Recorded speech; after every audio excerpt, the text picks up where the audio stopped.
I remember that trip. It got a bit rough. When it wasn't rough, we slept. And when we got tired of sleeping, we watched them fish. That's me there. A bit woozy, a bit seasick, but hopeful and expectant for when we would first see the islands. We were headed to Atafu, the smallest island in Tokelau, to live with the locals and do some archaeology and learn a bit about one another.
They said to meet by where they were building the new school building, so me and some friends went by to find out what they were doing. We'd heard of archaeologists before, but we had never met any. We didn't actually know what they did except dig up bones. David showed us the layers of dirt and asked us to imagine when they were formed, how old they were. He told us we could look back in time by looking at them. I didn't understand at first, but the more I listened, the more it made sense.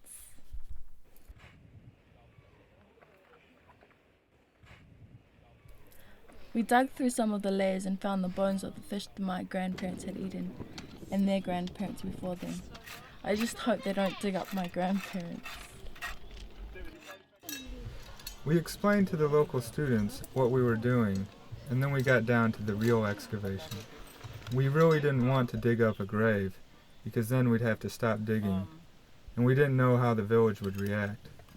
But everyone helped out looking through the screens. Even the little guys.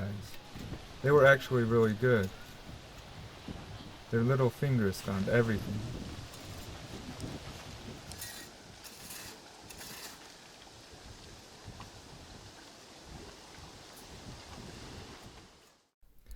That night, they taught us some of their dances. They were actually pretty good. They sang the words like they really knew what they meant, and they danced well, but I think it might have been the beer. We had a few drinks with the villagers to loosen up. I think it helped a lot. I don't really remember the words, but the songs were really nice, and the dancers too.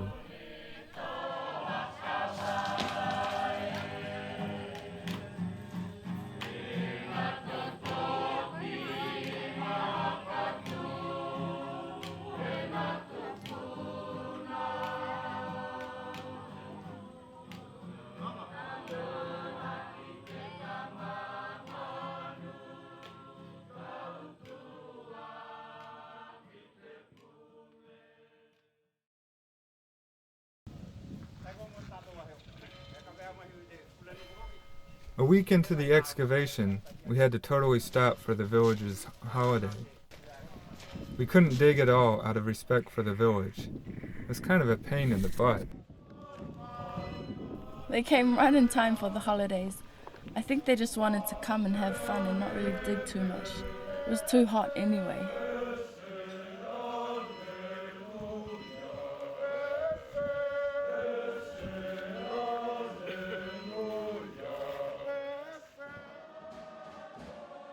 It was much better to go to the Lotala and sing songs. We sat and watched them dance. It must have been just like their ancient dances from the times we were rediscovering. We make up dances each year, and I think the ones this year were really good. It was nice to have visitors to see them.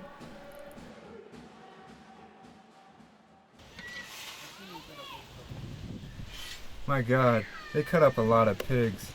They cook so many pigs. One of the best parts of the holidays is that every family gets a pig to eat. So we gave the archaeologists a nice big one that we thought would taste really good. They cook them in the traditional style umu, or earth oven, which was really different than how we had seen them on other islands. Man, they had so many pigs. They had built this huge pig pen for all of them. I wonder how old it is. We used to keep the pigs on the small island next to the village with all the ngangie plants, but a few years ago the Aomanga built a big pen for all the pigs where they could get more shade and it was much easier to feed them. They feed the pigs coconut, which makes them the tastiest pigs I've ever eaten. We did some excavation though, and we found that in the old layers, instead of there being pig bone, there was only dog bone. This led us to believe that long ago the people living here raised and ate dog instead of pig. They said they found dog bones, and we told them about the dog we had on the island a few years ago.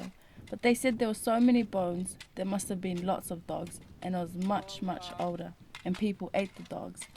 But I don't know about that. Yeah, and then we found some human bone. Today we bury all the people in the cemetery, but the archaeologists said that long ago people were buried everywhere. They must be happy they found a skeleton. So we had to fill in the excavation and start again somewhere else, because none of us are experts on human osteology. But next year we'll bring out a specialist. We did take some DNA samples one night though. We had Dr. Lisa Matusu-Smith come out and take the samples, which we can then compare to the bones when they're taken out next year. It's a big study, part of the World Genome Project.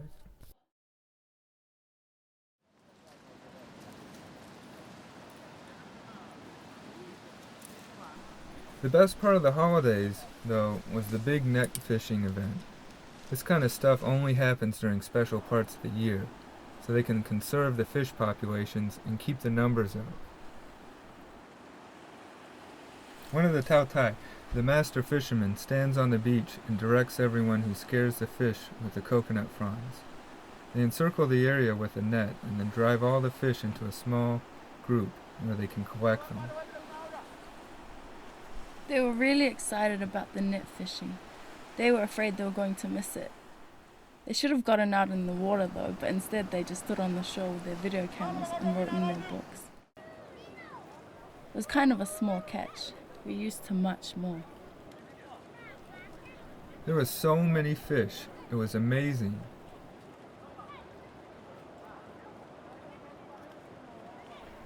Afterwards, they took them all to the Lalapua to distribute them evenly amongst the village. Everyone gets the same amount. They call it inati. I mean, it's so poignant. Just imagine if the whole world were like that.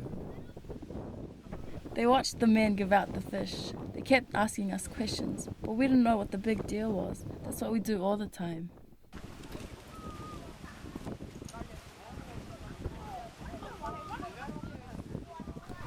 Today the villagers have lots of modern boats and fish more in the sea, but long ago net fishing was probably more the norm. All the old canoes sit on the beach, unused. They're so beautiful. We started digging our next unit next to one where we knew there would be a lot of fish bones.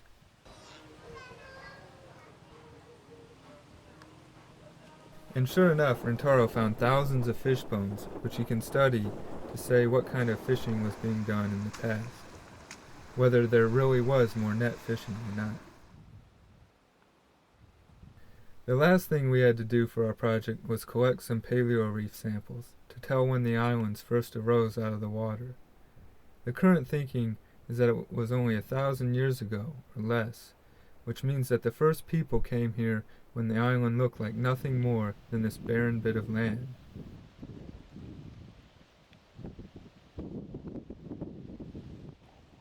The first people would have planted coconuts and pandanus. Canava wood would have been important for making more canoes. Breadfruit would have come later once the soil had matured, along with bananas, taro, and papayas. All the plants would have been brought here by the ancestors of these villagers. It is only because of them that the island looks the way it does today. Wow, I didn't know how important my grandparents were.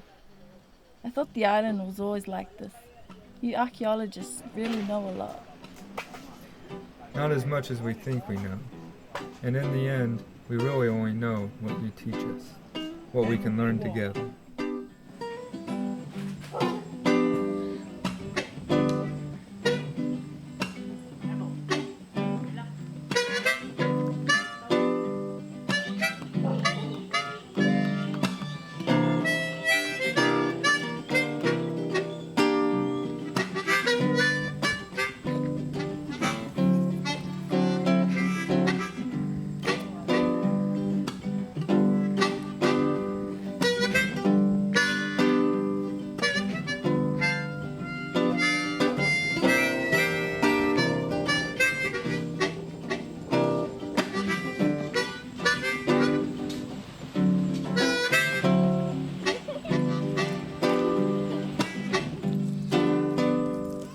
Tell me why should I worry?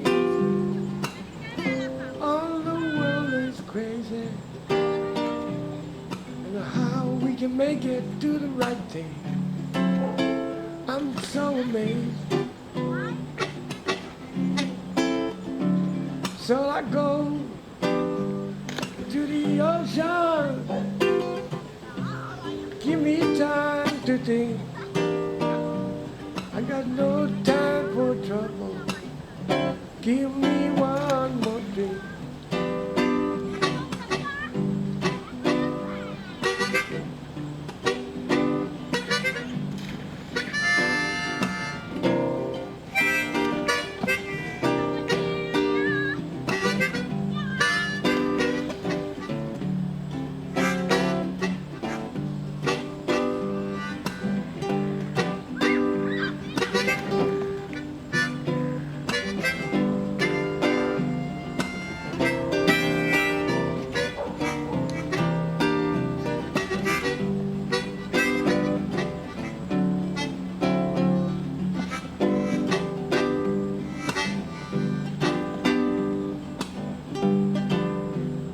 Here I am in the yard. Said I'm doing the best I can. Shake up my trouble, but now they won't be long.